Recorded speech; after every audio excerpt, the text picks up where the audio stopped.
ਅੰਮ੍ਰਿਤ ਗਿਆਨ ਹੈ ਮਾਨਕ ਭਗਤ ਬੈਰਾਗ।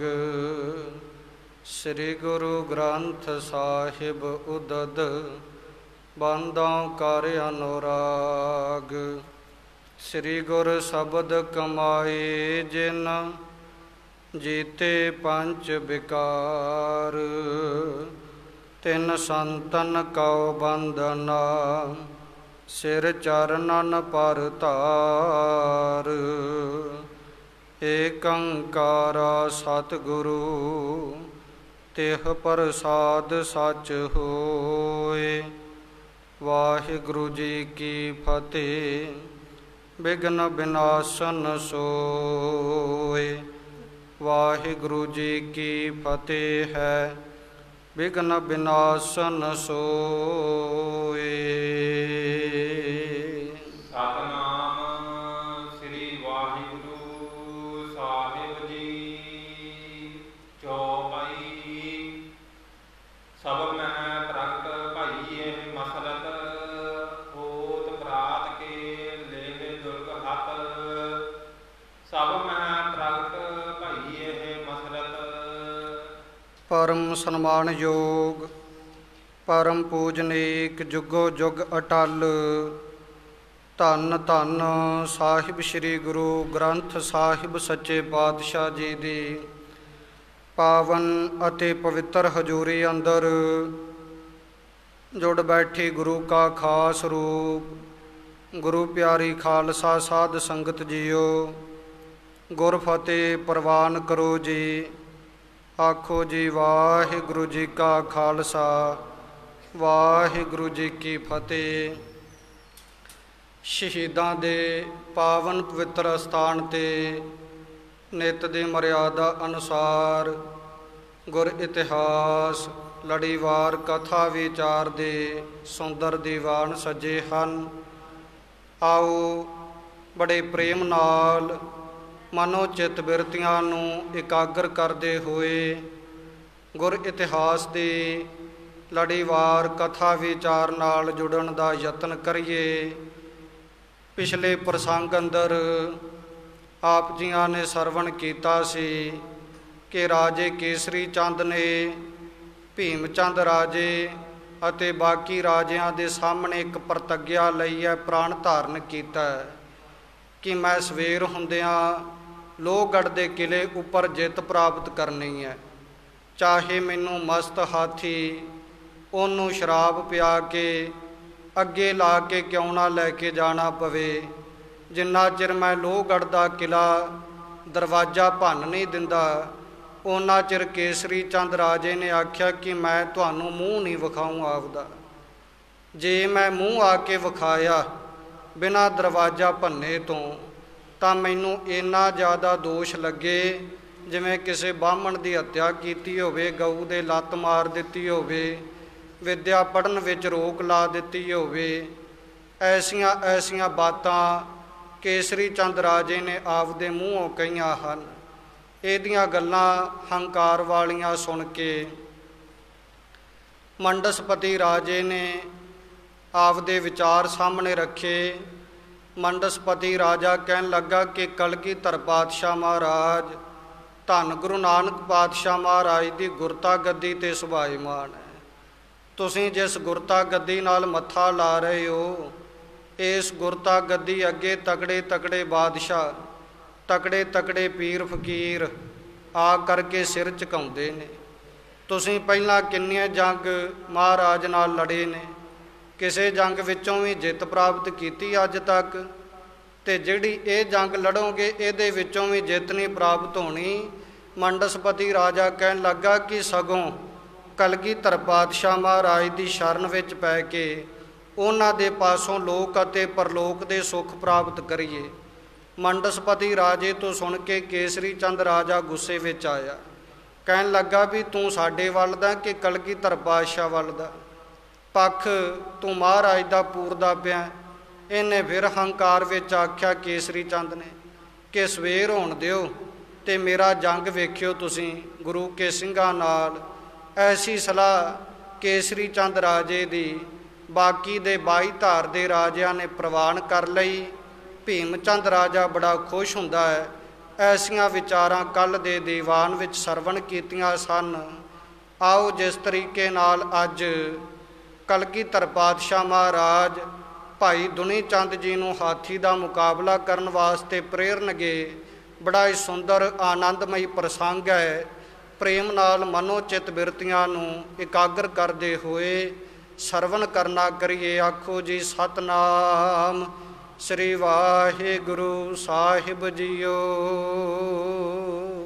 ਸਤਨਾਮ ਸ੍ਰੀ ਵਾਹਿਗੁਰੂ ਸਾਹਿਬ ਜੀ। ਚੌਪਈ ਸਭ ਮਹਿ ਪ੍ਰਗਟ ਭਈ ਇਹ ਮਸਲਤ। ਰਾਜੇ ਕੇਸਰੀ ਚੰਦ ਵੱਲੋਂ ਇਹ ਜਿਹੜੀ ਮਸਲਤ ਸਲਾਹ ਸੀ ਸਾਰੇ ਰਾਜਿਆਂ ਪ੍ਰਵਾਨ ਕਰ ਲੈਣਾ ਕੀਤੀ ਹੈ। ਹੋਤ ਬਰਾਤ ਕੇ ਲੇਹ ਦੁਰਗ ਹੱਥ। ਕੇਸਰੀ ਚੰਦ ਰਾਜਾ ਕਹਿੰਦਾ ਕਿ ਸਵੇਰ ਹੁੰਦਿਆਂ ਹੀ ਮੈਂ ਲੋਹਗੜ੍ਹ ਦੇ ਕਿਲੇ ਉੱਪਰ ਜਿੱਤ ਪ੍ਰਾਪਤ ਕਰ ਲਵਾਂਗਾ। ਨਿਜ ਨਿਜ ਸਿਵਰ ਗਏ ਸਭ ਰਾਜੇ। ਇੱਦਾਂ ਸਲਾਹ ਕਰਕੇ ਸਾਰੇ ਰਾਜੇ ਆਪੋ ਆਪਣੇ ਸਿਵਰ ਡੇਰਿਆਂ ਵਿੱਚ ਗਏ ਹਨ। ਚਿਤਵਤ ਜਾਤ ਜੰਗ ਕੇ ਕਾਜੇ। ਤੇ ਮਨ ਦੇ ਵਿੱਚ ਚਿਤਵਤ ਸੋਚਦੇ ਜਾਂਦੇ ਆ ਕਿ ਕਿਸ ਤਰ੍ਹਾਂ ਜੰਗ ਲੜਿਆ ਜਾਵੇ ਸਵੇਰੇ। ਸੰਗਰ ਅੰਤ ਹੋਏ ਹੈ ਪ੍ਰਾਤੀ। ਇਸ ਤਰ੍ਹਾਂ ਪ੍ਰਾਤੀ ਸਵੇਰ ਹੁੰਦਿਆਂ ਸੰਗਰ ਦਾ ਯੁੱਧ ਦਾ ਅੰਤ ਹੋ ਜਾਊਗਾ। ਭਾਵ ਲੋਹਗੜ੍ਹ ਦੇ ਕਿਲੇ ਉੱਪਰ ਅਸੀਂ ਜਿੱਤ ਪ੍ਰਾਪਤ ਕਰ ਲਵਾਂਗੇ। ਪ੍ਰਾਪਤ ਜਾ ਕੇ ਰਾਜਾ ਬਾਤੀ। ਸਾਰੇ ਰਾਜਿਆਂ ਮਨ ਵਿੱਚ ਵਿਚਾਰ ਕੀਤੀ ਕਿ ਕੱਲ੍ਹ ਨੂੰ ਇੱਕ ਗੱਲ ਹੋ ਜਾਊ, ਜਾਂ ਤੇ ਸਾਡੀ ਜਿੱਤ ਹੋ ਜਾਊਗੀ ਜਾਂ ਇਸ ਜੰਗ ਵਿੱਚੋਂ ਹਾਰ ਹੋ ਜਾਊਗੀ। ਫੇਰੇ ਗਇਓ ਕੇਸਰੀ ਚੰਦ।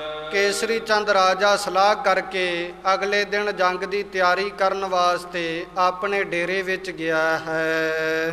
ਇੱਕ ਹਾਥੀ ਕੋ ਗਰਭ ਬਿਲੰਦ। ਕੇਸਰੀ ਚੰਦ ਕੋਲ ਜਿਹੜਾ ਬੜਾ ਬਲਵਾਨ ਹਾਥੀ ਸੀ ਉਹਦੇ ਵੱਲ ਵੇਖ ਵੇਖ ਕੇ ਬੜਾ ਖੁਸ਼ ਹੁੰਦਾ ਹੈ, ਬੜਾ ਹੰਕਾਰ ਕਰਦਾ ਹੈ ਕਿ ਇਸ ਹਾਥੀ ਦੇ ਸਹਾਰੇ ਕੱਲ੍ਹ ਨੂੰ ਮੈਂ ਲੋਹਗੜ੍ਹ ਦੇ ਕਿਲੇ ਦਾ ਦਰਵਾਜ਼ਾ ਭੰਨ ਦੇਣਾ ਹੈ।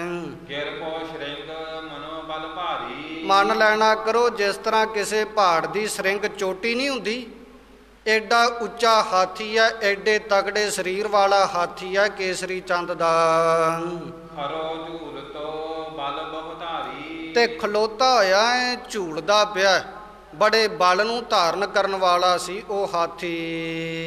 ਤਵੇ ਪੁਲਾਦੀ ਢਾਲ ਵਿਸਾਲਾ। ਕੇਸਰੀ ਚੰਦ ਰਾਜੇ ਨੇ ਮਨ ਵਿੱਚ ਇਹ ਸਲਾਹ ਕੀਤੀ ਇਸ ਹਾਥੀ ਨਾਲ ਨਾ ਮੈਂ ਤਿੱਖੇ ਤਵੇ ਬੰਨ੍ਹ ਦੇਣੇ ਆ ਸ਼ਰਾਬ ਪਿਆ ਕੇ, ਜਿਹੜਾ ਐ ਝੂਲਦਾ ਹੀ ਜਾਵੇ, ਜਿਹੜਾ ਸਿੰਘ ਮੁਕਾਬਲਾ ਕਰਨ ਆਵੇ ਉਹਨੂੰ ਇਹ ਮਾਰਦਾ ਜਾਵੇ। ਇੱਦਾਂ ਦੇ ਤਿੱਖੇ ਤਵੇ ਫੁਲਾਦੀ ਕਿਸਮ ਦੇ ਲੋਹੇ ਦੇ ਬੰਨ੍ਹ ਦੇਣੇ ਨੇ ਤੇ ਇਸ ਹਾਥੀ ਦਾ ਸਾਰਾ ਸਰੀਰ ਲੋਹੇ ਦੇ ਕਵਚ ਨਾਲ ਮੜ ਦੇਣਾ ਹੈ ਮੈਂ। ਲਏ ਸਕੇਲ ਅਨਾਏ ਉਤਾਲਾ। ਇਸ ਤਰ੍ਹਾਂ ਉਤਾਲਾ ਕਾਹਲੀ ਨਾਲ ਕੇਸਰੀ ਚੰਦ ਰਾਜੇ ਨੇ ਤਵੇ ਅਤੇ ਸੰਜੋਮ ਗਾਉਣਾ ਕੀਤੀ ਹੈ। ਸਾਰ ਬਾਰਨੀ ਬਹੁਤ ਮੰਗਾਈ। ਨਾਲ ਬਹੁਤ ਜ਼ਿਆਦਾ ਬਾਰਨੀ ਦਾ ਅਰਥ ਹੈ ਸ਼ਰਾਬ। ਹਾਥੀ ਨੂੰ ਪਿਆਉਣ ਵਾਸਤੇ ਸ਼ਰਾਬ ਮੰਗਾਉਣਾ ਕੀਤੀ ਕੇਸਰੀ ਚੰਦ ਨੇ। ਅਪਰ ਵਸਤ ਆਨੀ ਸਮਦਾਈ। ਹੋਰ ਵੀ ਜੋ ਵਸਤੂਆਂ ਲੋੜੀਂਦੀਆਂ ਸਨ ਕੇਸਰੀ ਚੰਦ ਰਾਜੇ ਨੇ ਮੰਗਵਾਉਣਾ ਕੀਤੀਆਂ ਨੇ ਸਾਰੀਆਂ। ਦੋਹਰਾ ਲਗਤ ਚੁਗਰਦੇ ਮੋਰਚੇ ਉਠਣ ਲੱਗੇ ਜਿਸ ਕਾਲ। ਤੇ ਨਾਲ 22 ਧਾਰ ਦੇ ਰਾਜਿਆਂ ਨੇ ਇਹ ਸਲਾਹ ਬਣਾਈ ਸੀ ਕਿ ਆਪਣੀ ਜਿਹੜੀ ਫੌਜ ਆਨੰਦਪੁਰ ਸਾਹਿਬ ਦੇ ਆਲੇ ਦੁਆਲੇ ਘੇਰਾ ਪਾ ਕੇ ਬੈਠੀ ਹੈ ਨਾ, ਉਹ ਸਾਰੀ ਫੌਜ ਵਾਪਸ ਮੰਗਾ ਲਓ, ਉਹਦੀ ਕੋਈ ਲੋੜ ਨਹੀਂ ਗੀ। ਕੇਸਰੀ ਚੰਦ ਰਾਜੇ ਦੀ ਇਹ ਸਲਾਹ ਪ੍ਰਵਾਨ ਕਰਕੇ ਤਾਂ ਜਿਹੜੇ ਇਹਨਾਂ ਦੇ ਸੈਨਿਕ ਲੋਹਗੜ੍ਹ ਦੇ ਕਿਲੇ ਦੇ ਆਲੇ ਦੁਆਲੇ ਮੋਰਚਾਬੰਦੀ ਕਰਕੇ ਬੈਠੇ ਸੀ, 22 ਧਾਰ ਦੇ ਰਾਜਿਆਂ ਦਾ ਹੁਕਮ ਪਾ ਕੇ ਉਹ ਸਾਰੇ ਪਹਾੜੀ ਸੈਨਿਕ ਲੋਹਗੜ੍ਹ ਦੇ ਕਿਲੇ ਦਾ ਮੋਰਚਾ ਤਿਆਗ ਕੇ ਵਾਪਸ ਆਉਣ ਲੱਗੇ ਹਨ। ਜਵਾਲਾ ਬਮਣੀ ਖਾਲਸੇ ਕਸ ਕਸ ਤਜੀ ਉਤਾਲ। ਜਿਸ ਵਕਤ ਪਹਾੜੀ ਸੈਨਿਕ ਪਹਾੜੀਆਂ ਦੀ ਫੌਜ ਲੋਹਗੜ੍ਹ ਦੇ ਕਿਲੇ ਵਿੱਚੋਂ ਆਪਦਾ ਮੋਰਚਾ ਤਿਆਗ ਕੇ ਵਾਪਸ ਮੁੜਨ ਲੱਗੀ ਨਾ, ਤੇ ਗੁਰੂ ਕੇ ਸਿੰਘਾਂ ਨੇ ਜਵਾਲਾ ਬੰਮਣੀ ਬੰਦੂਕਾਂ ਚਲਾਉਣਾ ਕੀਤੀਆਂ ਉਹਨਾਂ ਤੇ ਕਾਲੀ ਨਾਲ। ਚੌਪਈ ਤਜ ਤਜ ਮੁਰਚਾ ਭਾਜੇ ਜਯੋ ਜਯੋ। ਜਿਵੇਂ ਜਿਵੇਂ ਇਹ ਪਹਾੜੀਏ ਮੋਰਚਾ ਛੱਡ ਕੇ ਭੱਜਦੇ ਹਨ, ਕਸ ਕਸ ਤੁਪਕ ਪਰਹਾਰੈ ਤਯੋ ਤਯੋ। ਉਵੇਂ ਉਵੇਂ ਗੁਰੂ ਕਾ ਖਾਲਸਾ ਬੰਦੂਕਾਂ ਕੱਸ ਕੱਸ ਕੇ ਇਹਨਾਂ ਦੇ ਉੱਪਰ ਗੋਲੀਆਂ ਦੇ ਵਾਰ ਕਰਦਾ ਹੈ। ਲਗ ਲਗ ਗੁਲਕਾ ਘਾਇਲ ਹੋਏ। ਗੋਲੀਆਂ ਲੱਗ ਲੱਗ ਕੇ ਪਹਾੜੀ ਫੌਜ ਘਾਇਲ ਜ਼ਖਮੀ ਹੁੰਦੀ ਜਾਂਦੀ ਬਹੁਤ ਜ਼ਿਆਦਾ।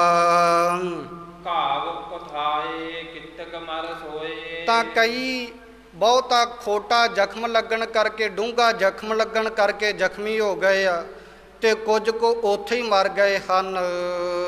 ਪਹੁੰਚ ਹੈ ਸਿੰਘ ਲੁੱਟ ਹੈ ਹਥਿਆਰ ਹੈ। ਸਿੰਘ ਉਹਨਾਂ ਪਹਾੜੀਆਂ ਨੂੰ ਮਾਰ ਕੇ ਉਹਨਾਂ ਦੇ ਕੋਲ ਪਹੁੰਚ ਕੇ ਉਹਨਾਂ ਨੂੰ ਲੁੱਟੀ ਜਾਂਦੇ ਆ ਸ਼ਸਤਰ ਇਤਿਆਦਿਕ।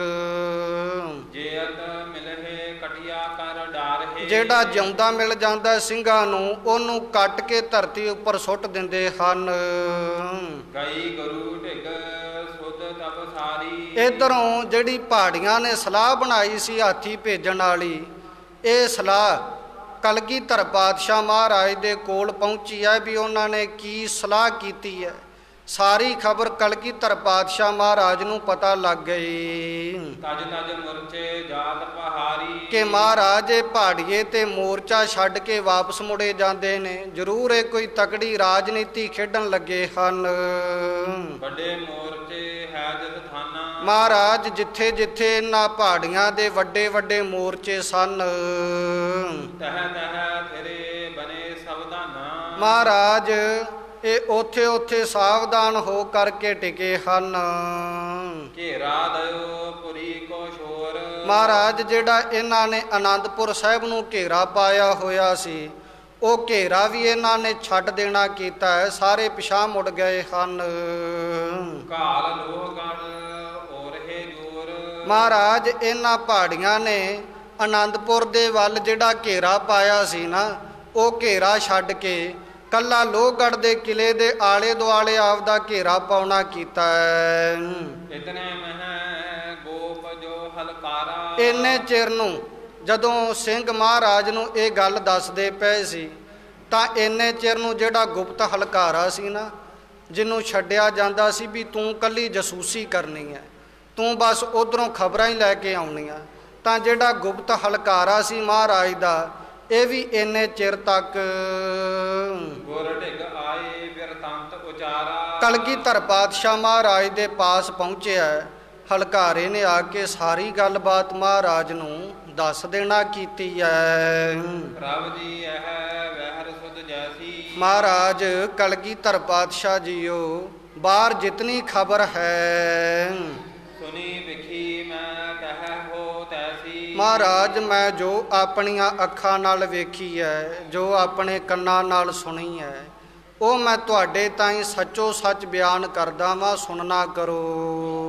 ਰਾਤ ਮੋਰਚਾ ਮਾਰਿਓ ਜਬੈ। ਉਹ ਗੁਪਤ ਹਲਕਾਰੇ ਨੇ ਮਹਾਰਾਜ ਨੂੰ ਦੱਸਿਆ, ਪਾਤਸ਼ਾਹ ਜੀਓ, ਜਿਹੜਾ ਸਾਡੇ ਸਿੰਘਾਂ ਨੇ ਰਾਤ ਦੇ ਸਮੇਂ ਇਹਨਾਂ ਪਹਾੜੀਆਂ ਦੇ ਉੱਪਰ ਹਮਲਾ ਕੀਤਾ ਸੀ ਨਾ, ਉਸ ਹਮਲੇ ਵਿੱਚ ਇਹਨਾਂ ਪਹਾੜੀਆਂ ਦਾ ਬੜਾ ਨੁਕਸਾਨ ਹੋਇਆ ਸੀ।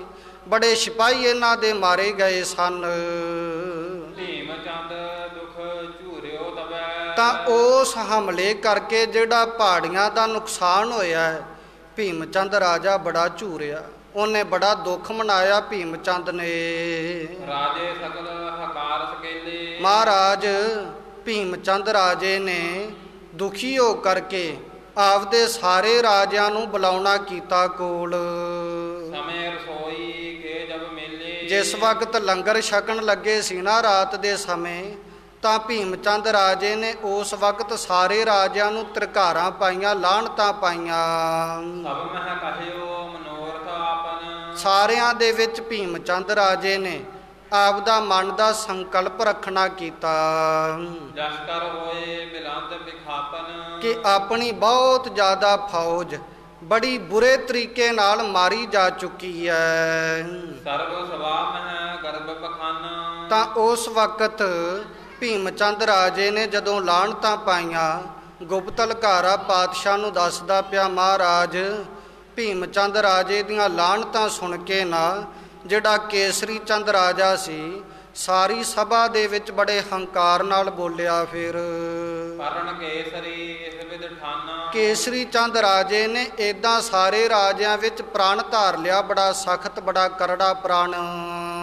ਬਹੁਤ ਅਪਰਾਧ ਕੋ ਹਾਥੀ ਪੇਲੋ, ਕੇਸਰੀ ਚੰਦ ਰਾਜਾ ਹੰਕਾਰ ਚ ਆ ਕੇ ਕਹਿਣ ਲੱਗਾ, ਕਹਿੰਦਾ ਮੈਂ ਸਵੇਰ ਹੁੰਦਿਆਂ ਹੀ ਲੋਹਗੜ੍ਹ ਦੇ ਕਿਲੇ ਉੱਪਰ ਹਾਥੀ ਲੈ ਕੇ ਜਾਊਂ ਆਪਦਾ, ਦਲ ਕੇ ਸਕਲ ਸੁਭਟ ਸਗਮ ਮੇਲੋ, ਤੇ ਸਾਰੀ ਫੌਜ ਆਪਦੇ ਨਾਲ ਲੈ ਕੇ ਜਾਊਂਗਾ, ਬੜਾ ਤਕੜਾ ਜੰਗ ਮਚਾਊਂ ਮੈਂ ਸਵੇਰ ਹੁੰਦਿਆਂ ਸਾਰ।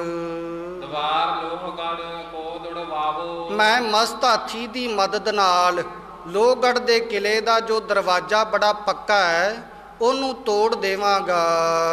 ਨਤ ਰਾਜਨ ਮਹਿ ਮੁਖ ਨਾ ਦਿਖਾਵੋ, ਜੇ ਮੈਂ ਉਹ ਦਰਵਾਜ਼ਾ ਨਾ ਤੋੜ ਸਕਿਆ ਤਾਂ ਕੇਸਰੀ ਚੰਦ ਰਾਜੇ ਨੇ ਮਹਾਰਾਜ ਪ੍ਰਣ ਕਰ ਲਿਆ ਕਿ ਮੈਂ ਤੁਹਾਨੂੰ ਆਪਦਾ ਮੂੰਹ ਨਾ ਵਿਖਾਊਂਗਾ ਪਿਛਾਂ ਮੁੜ ਕੇ।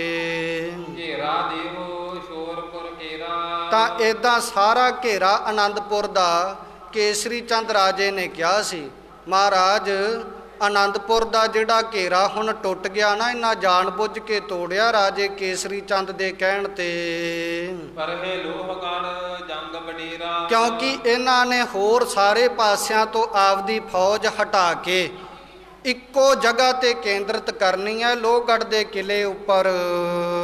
ਤੁਮ ਸਮਰੱਥ ਚਾਹੋ ਤੁਮ ਕਰੋ, ਇਸ ਤਰ੍ਹਾਂ ਸਾਰੀ ਖਬਰ ਜਦੋਂ ਹਲਕਾਰੇ ਨੇ ਦੱਸੀ ਨਾ ਕਲਗੀਧਰ ਪਾਤਸ਼ਾਹ ਨੂੰ, ਤੇ ਨਾਲ ਹੀ ਹਲਕਾਰੇ ਨੇ ਹੱਥ ਜੋੜ ਕੇ ਬੇਨਤੀ ਕੀਤੀ, ਕਲਗੀਧਰ ਪਾਤਸ਼ਾਹ ਮਹਾਰਾਜ ਤੁਸੀਂ ਸਰਬ ਕਲਾ ਸਮਰੱਥ ਹੋ, ਜੋ ਚਾਹੋ ਆਪ ਜੀ ਕਰ ਸਕਦੇ ਹੋ। ਕੀਟੀ ਦੇ ਗੁੰਚਰ ਕੋ ਦਰਹੋ, ਮਹਾਰਾਜ ਤੁਹਾਡੇ ਵਿੱਚ ਤੇ ਇੰਨੀ ਸਮਰੱਥਾ, ਤੁਸੀਂ ਇੱਕ ਕੀੜੀ ਦੇ ਵਿੱਚ ਵੀ ਤਾਕਤ ਰੱਖਦੇ ਹੋ ਨਾ, ਇੱਕ ਨਿੱਕੀ ਜੀ ਕੀੜੀ ਉਹ ਮਸਤ ਹਾਥੀ ਦਾ ਮੁਕਾਬਲਾ ਕਰ ਸਕਦੀ ਹੈ। ਨਿੱਕੀ ਕੀਰੀ ਮੈਂ ਕਲ ਰੱਖੈ, ਭਸਮ ਕਰੈ ਲਸ਼ਕਰ ਕੋਟ ਲੱਖ ਹੈ।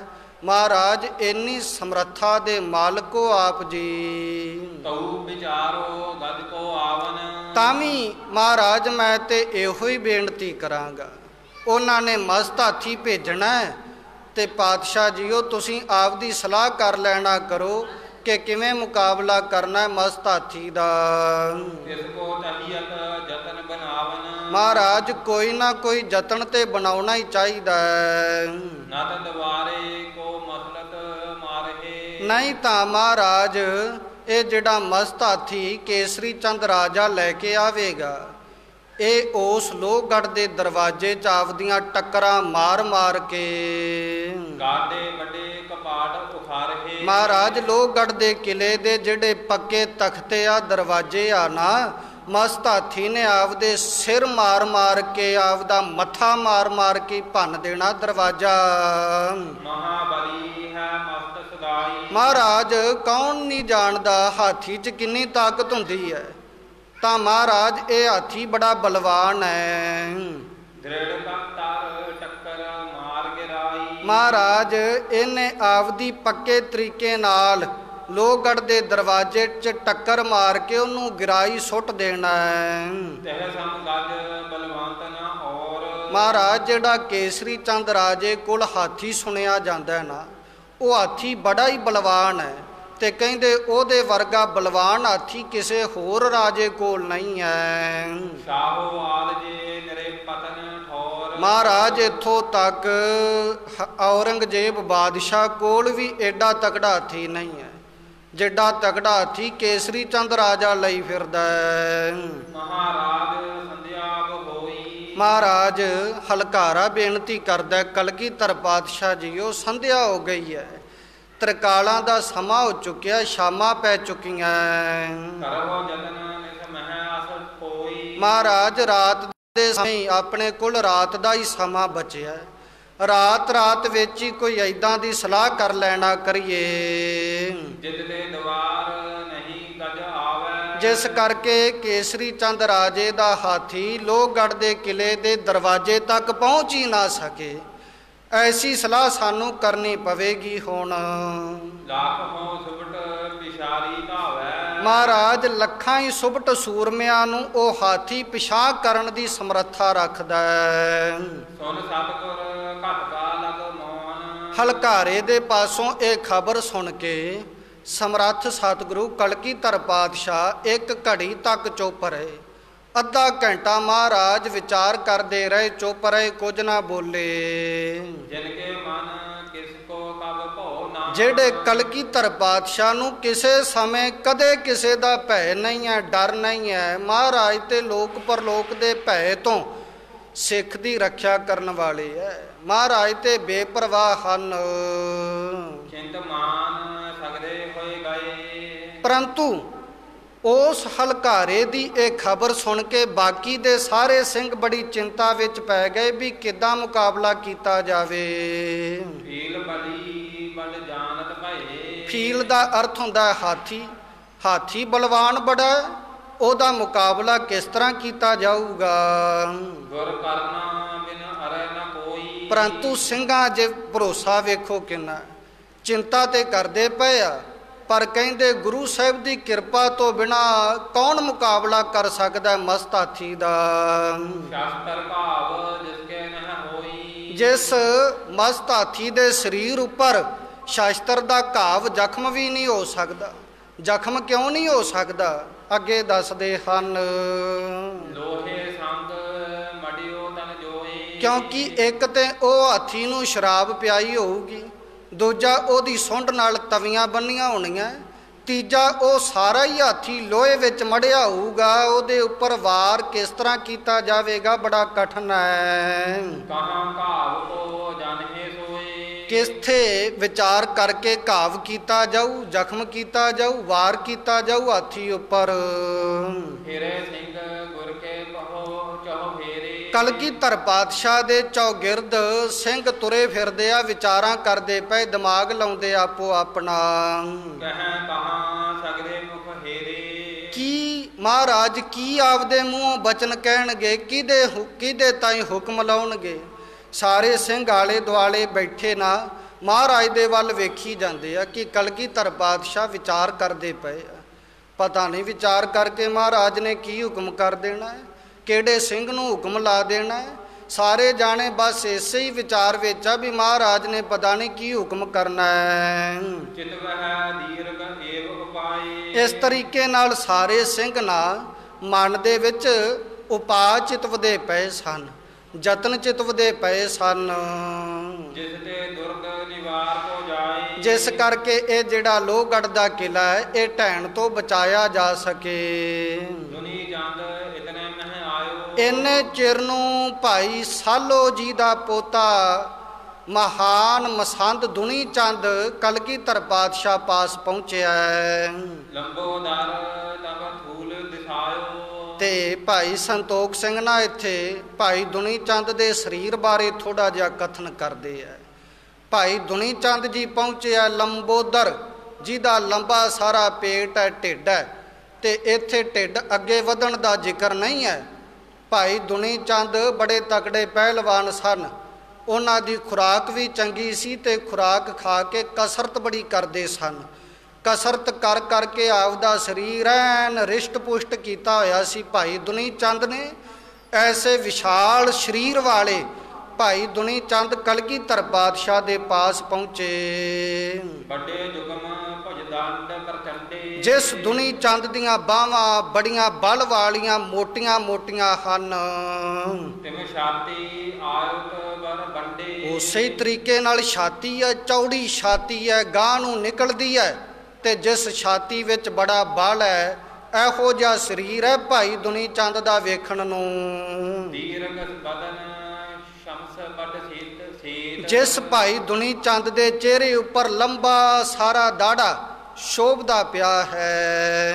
ਕਟ ਕਸ ਧੋਤੀ ਬਨਿਓ ਸਜੀਤ। ਜਿਸ ਭਾਈ ਦੁਨੀ ਚੰਦ ਜੀ ਨੇ ਕੱਟ ਲੱਕ ਦੇ ਨਾਲ ਬਸਤਰ ਬੰਨਿਆ ਹੋਇਆ ਹੈ, ਲੰਗੋਟੀ ਆਦਿਕ ਧੋਤੀ ਆਦਿਕ ਧਾਰਨ ਕੀਤੀ ਹੈ, ਬੜਾ ਸੱਜ ਢੱਜ ਕੇ ਸਾਵਧਾਨ ਹੋ ਕੇ ਕਲਗੀਧਰ ਪਾਤਸ਼ਾਹ ਦੇ ਪਾਸ ਪਹੁੰਚਿਆ। ਸੁਨ ਕਰ ਭੋਰ ਹੋਏ ਹੈ ਢੀਲਾ। ਕਿਉਂਕਿ ਭਾਈ ਦੁਨੀ ਚੰਦ ਨੂੰ ਵੀ ਇਹ ਖਬਰ ਪਤਾ ਲੱਗ ਗਈ ਸੀ ਭਾਈ ਦੁਨੀ ਚੰਦ ਨੇ ਸੁਣ ਲਿਆ ਸੀ ਕਿਸੇ ਸਿੰਘ ਤੋਂ ਕਿ ਸਵੇਰੇ ਬੜਾ ਤਕੜਾ ਘਮਸਾਣ ਦਾ ਹੱਲਾ ਹੋਣਾ ਹੈ, ਮਸਤ ਹਾਥੀ ਆ ਰਿਹਾ, ਉਹਦਾ ਸਾਹਮਣਾ ਕਰਨਾ ਕਿਸੇ ਸਿੰਘ ਨੇ। ਕਿ ਕਿਸੇ ਸਿੰਘ ਨੂੰ ਮਸਤ ਹਾਥੀ ਨੂੰ ਧੱਕਣ ਵਾਸਤੇ ਕਲਗੀਧਰ ਪਾਤਸ਼ਾਹ ਥਾਪੜਾ ਦੇ ਕੇ ਤੋਰਨਗੇ। ਇਸ ਗੱਲ ਦਾ ਭਾਈ ਦੁਨੀ ਚੰਦ ਨੂੰ ਪਤਾ ਲੱਗ ਚੁੱਕਿਆ ਸੀ। ਤੇ ਭਾਈ ਦੁਨੀ ਚੰਦ ਵੀ ਆਪਦੀ ਵਿਚਾਰ ਦੱਸਣ ਵਾਸਤੇ ਤੇ ਬਾਕੀ ਸਿੰਘਾਂ ਦੇ ਵਿਚਾਰ ਸੁਣਨ ਵਾਸਤੇ ਉੱਥੇ ਪਹੁੰਚਿਆ ਸੀ, ਕਿਉਂਕਿ ਇਹ ਵੀ ਮੁਖੀਆ ਸਿੰਘ ਸੀ ਨਾ, ਮਾਝੇ ਦੇ ਸਿੰਘਾਂ ਦਾ ਸਰਦਾਰ ਸੀ, 500 ਸਿੰਘਾਂ ਦਾ ਸਰਦਾਰ ਸੀ ਭਾਈ ਦੁਨੀ ਚੰਦ। ਭਾਈ ਦੁਨੀ ਚੰਦ ਪਹੁੰਚਿਆ। ਕਲਗੀਧਰ ਪਾਤਸ਼ਾਹ ਮਹਾਰਾਜ ਦੇ ਤੇਜ ਪ੍ਰਤਾਪ ਵਾਲੇ ਚਿਹਰੇ ਦੇ ਦਰਸ਼ਨ ਕੀਤੇ। ਜਿਸ ਭਾਈ ਦੁਨੀ ਚੰਦ ਦੀਆਂ ਦੋਨੋਂ ਜੰਗ ਨਾਮ ਹੈ ਲੱਤਾਂ ਦਾ, ਦੋਨੋਂ ਲੱਤਾਂ ਮੋਟੀਆਂ ਮੋਟੀਆਂ ਬੜੀਆਂ ਬਲ ਵਾਲੀਆਂ ਹਨ। ਤੇ ਜਿਸ ਭਾਈ ਦੁਨੀ ਚੰਦ ਜੀ ਨੇ ਗਲ ਦੇ ਵਿੱਚ ਬੜੀ ਵਧੀਆ ਫੁਲਾਦੀ ਲੋਹੇ ਦੀ ਸ਼ਮਸ਼ੀਰ ਤਲਵਾਰ ਧਾਰਨ ਕੀਤੀ ਹੈ। ਭਾਈ ਦੁਨੀ ਚੰਦ ਗੁਰੂ ਕੀ ਸੰਗਤ ਵਿੱਚ ਦਿਨ ਪ੍ਰਤੀ ਦਿਨ ਵਿਚਰਦਾ ਹੈ। ਗੁਰੂ ਕੇ ਲੰਗਰ ਵਾਸਤੇ ਕਾਰ ਭੇਟਾ ਦਸਵੰਧ ਇਕੱਠਾ ਕਰਿਆ ਕਰਦਾ ਸੀ ਮਾਝੇ ਵਿੱਚੋਂ। ਤੇ ਸਦਾ ਹਮੇਸ਼ਾ ਹੀ ਗੁਰੂ ਕੇ ਲੰਗਰ ਵਿੱਚੋਂ ਤਿਹਾਵੜ ਕੜਾਹ ਪ੍ਰਸ਼ਾਦ ਤੇ ਲੰਗਰ ਬੜਾ ਛਕਦਾ ਸੀ। ਖੁਰਾਕ ਬਹੁਤ ਜ਼ਿਆਦਾ ਸੀ ਭਾਈ ਦੁਨੀ ਚੰਦ ਦੀ। ਤੇ ਭਾਈ ਦੁਨੀ ਚੰਦ ਜੀ ਦਾ ਬੜੇ ਸਿੱਖਾਂ ਤੇ ਹੁਕਮ ਚੱਲਦਾ ਸੀ। ਮੋਹਰੀ ਸਿੱਖ ਸੀ, ਮੁਖੀਆ ਸਿੱਖ ਸੀ, 500 ਸਿੱਖਾਂ ਦਾ ਸਰਦਾਰ ਸੀਗਾ। ਤੇ ਮਾਝੇ ਦੇ ਵਿੱਚੋਂ ਅੰਮ੍ਰਿਤਸਰ ਸਾਹਿਬ ਦੇ ਇਲਾਕੇ ਵਿੱਚੋਂ ਨਾ ਗੁਰੂ ਕੇ ਲੰਗਰ ਵਾਸਤੇ ਸੰਗਤਾਂ ਦਾ 10ਵਾਂ ਹਿੱਸਾ ਲੈ ਕੇ ਜਾਂਦਾ ਸੀ। ਇਹ ਭਾਈ ਸਾਲੋ ਜੀ ਦਾ ਪੋਤਰਾ ਸੀ ਤੇ ਭਾਈ ਸਾਲੋ ਜੀ ਦਾ ਬੜਾ ਸਤਿਕਾਰ ਹੈ ਸਿੱਖ ਜਗਤ ਵਿੱਚ। ਭਾਈ ਸਾਲੋ ਜੀ ਦੀ ਬਿਰਤੀ ਬੜੀ ਉੱਚੀ ਸੁੱਚੀ ਹੈ। ਅੰਮ੍ਰਿਤਸਰ ਸਾਹਿਬ ਦੇ ਵਿੱਚ ਧੰਨ ਗੁਰੂ ਅਰਜਨ ਪਾਤਸ਼ਾਹ ਮਹਾਰਾਜ ਨੇ ਭਾਈ ਸਾਲੋ ਜੀ ਦੀ ਡਿਊਟੀ ਗੁਰੂ ਕੀ ਗੋਲਕ ਦਾ ਹੀ ਹਿਸਾਬ ਕਿਤਾਬ ਕਰਨ ਦੀ ਲਾਈ ਸੀ। ਤੇ ਭਾਈ ਸਾਲੋ ਜੀ ਐਡੀ ਉੱਚੀ ਬਿਰਤੀ ਵਾਲੇ ਸਨ, ਜਦੋਂ ਮਾਇਆ ਗਿਣਦੇ ਸੀ ਨਾ ਤੇ ਮਾਇਆ ਤੋਂ ਉੱਪਰ ਇੱਕ ਉੱਚੇ ਸਾਰੇ ਟਿੱਬੇ ਤੇ ਬਹਿ ਕੇ ਮਾਇਆ ਗਿਣਿਆ ਕਰਦੇ ਸੀ। ਮਾਇਆ ਨੀਵੀਂ ਹੁੰਦੀ ਸੀ, ਆਪ ਉੱਚੇ ਟਿੱਬੇ ਤੇ ਵਿਆਹ ਕਰਦੇ ਸਨ। ਤੇ ਅੱਜ ਤੱਕ ਉਹ ਜਿਹੜਾ ਟਿੱਬਾ ਹੈ ਨਾ, ਭਾਈ ਸਾਲੋ ਜੀ ਦਾ ਟਿੱਬਾ ਇਸ ਨਾਮ ਕਰਕੇ ਜਾਣਿਆ ਜਾਂਦਾ ਹੈ। ਐਡੀ ਉੱਚੀ ਸੁੱਚੀ ਬਿਰਤੀ ਵਾਲੇ ਸਨ ਭਾਈ ਸਾਲੋ ਜੀ। ਤੇ ਭਾਈ ਸਾਲੋ ਜੀ ਦੇ ਪੋਤਰੇ ਭਾਈ ਦੁਨੀ ਚੰਦ ਜੀ ਕਲਗੀਧਰ ਪਾਤਸ਼ਾਹ ਮਹਾਰਾਜ ਦੇ ਹਜ਼ੂਰ ਪੇਸ਼ ਹੋਏ। ਜਿਸ ਭਾਈ ਦੁਨੀ ਚੰਦ ਜੀ ਦਾ ਸਾਰੇ ਸਿੱਖ ਬੜਾ ਸਤਿਕਾਰ ਕਰਦੇ ਸਨ, ਨਮਸਕਾਰਾਂ ਕਰਦੇ ਸਨ, ਫਤਿਹ ਬੁਲਾਉਂਦੇ ਸਨ। ਭਾਈ ਦੁਨੀ ਚੰਦ ਗੁਰੂ ਕੀ ਮਾਇਆ ਦੇ ਬੜੇ ਸੁੱਖ ਭੋਗਦਾ ਰਿਹਾ, ਐਸ਼ੋ ਆਰਾਮ ਕਰਦਾ ਰਿਹਾ।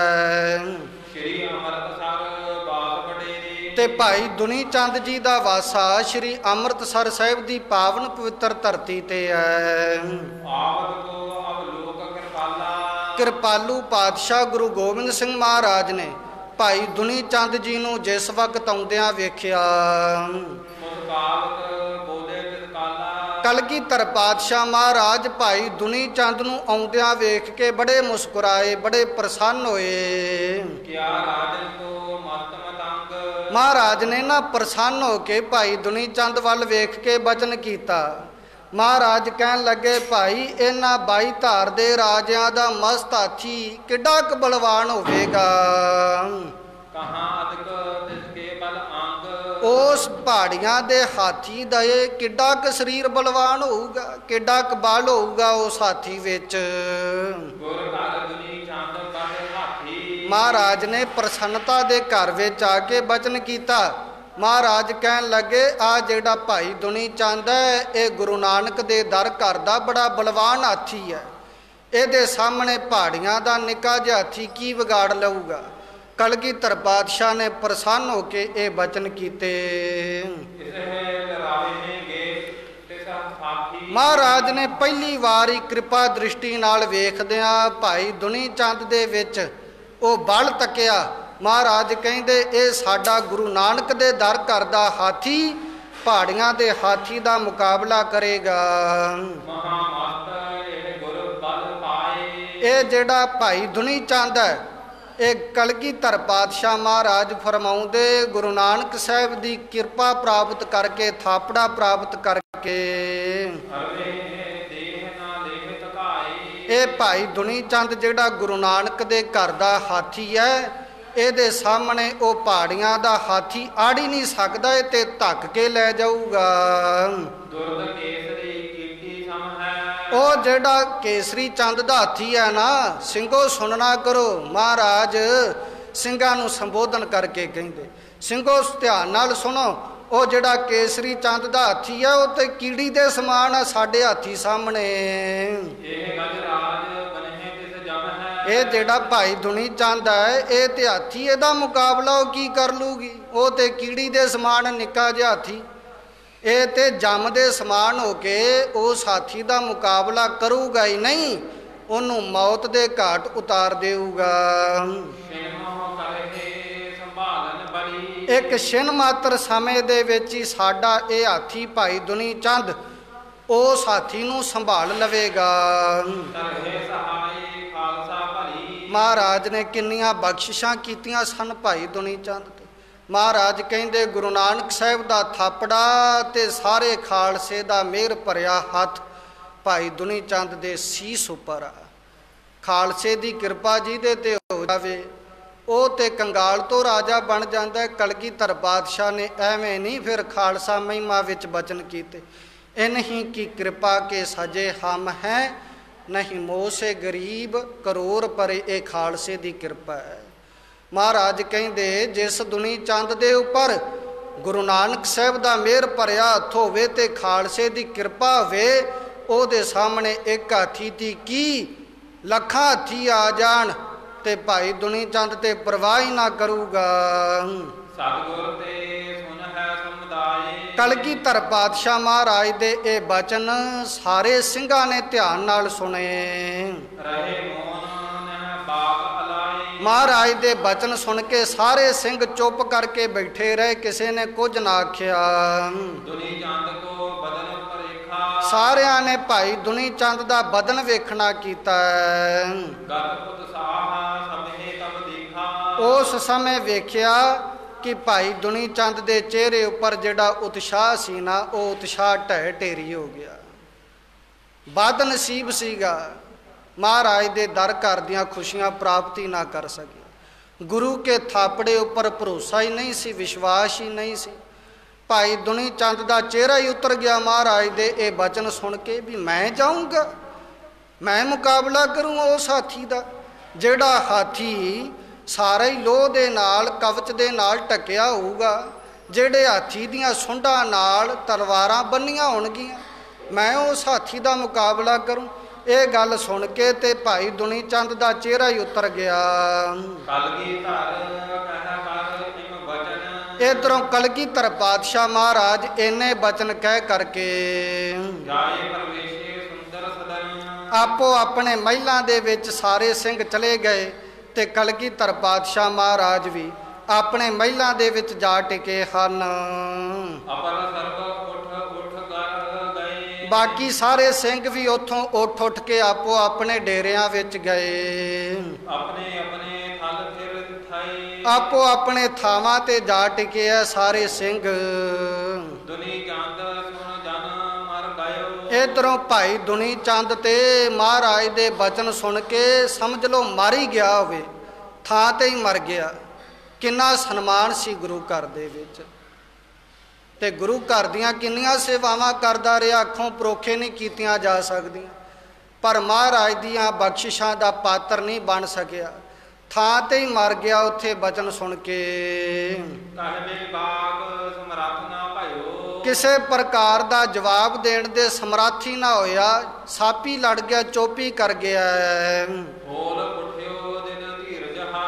ਦਿਲ ਝੌਲ ਪੈਣ ਲੱਗ ਪਏ, ਘਾਬਰ ਗਿਆ, ਹੌਸਲਾ ਹੀ ਟੁੱਟ ਗਿਆ ਭਾਈ ਦੁਨੀ ਚੰਦ ਦਾ। ਇਦਾਂ ਭਾਈ ਦੁਨੀ ਚੰਦ ਘਾਬਰਦਾ ਹੋਇਆ ਆਪਣੇ ਡੇਰੇ ਵਿੱਚ ਜਾ ਪਹੁੰਚਿਆ ਤੇ ਜਿੱਦਾਂ ਇਹ ਭਾਈ ਦੁਨੀ ਚੰਦ ਖੋਟੀ ਮੱਤ ਵਾਲਾ ਸਲਾਹ ਕਰਕੇ ਭੱਜੇਗਾ। ਇਹ ਪ੍ਰਸੰਗ ਕੱਲ ਦੇ ਦੀਵਾਨ ਵਿੱਚ ਸਰਵਣ ਕਰਾਂਗੇ। ਇੱਥੇ ਹੀ ਪ੍ਰਸੰਗ ਦੀ ਸਮਾਪਤੀ ਵਿਚਾਰ ਕਰਦਿਆਂ ਹੋਈਆਂ ਬੇਅੰਤ ਪ੍ਰਕਾਰ ਦੀਆਂ ਭੁੱਲਾਂ ਗਲਤੀਆਂ ਸਤਿਗੁਰੂ ਮਹਾਰਾਜ ਆਪ ਗੁਰੂ ਰੂਪ ਸੰਗਤ ਬਖਸ਼ਨੇ ਜੋਗੋ ਬਖਸ਼ ਦੇਣਾ ਜੀ। ਅਗਾਂਹ ਵਾਸਤੇ ਸਮਤ ਬਖਸ਼ਿਓ, ਲੇਖੈ ਕਤ ਹੈ ਨਾ ਛੂਟੀ ਹੈ, ਖਿਨ ਖਿਨ ਭੂਲਨ ਹਾਰ ਬਖਸ਼ਨ ਹਾਰ ਬਖਸ਼ ਲੈ, ਨਾਨਕ ਪਾਰ ਉਤਾਰ। ਹੋਲ ਉਠਿਓ ਦਿਲ ਧੀਰਜ ਹਾਰੀ, ਗਮਨਿਓ ਆਪਣੇ ਸਿਵਰ ਮਝਾਰੀ। ਵਾਹਿਗੁਰੂ ਜੀ ਕਾ ਖਾਲਸਾ, ਵਾਹਿਗੁਰੂ ਜੀ ਕੀ ਫਤਿਹ।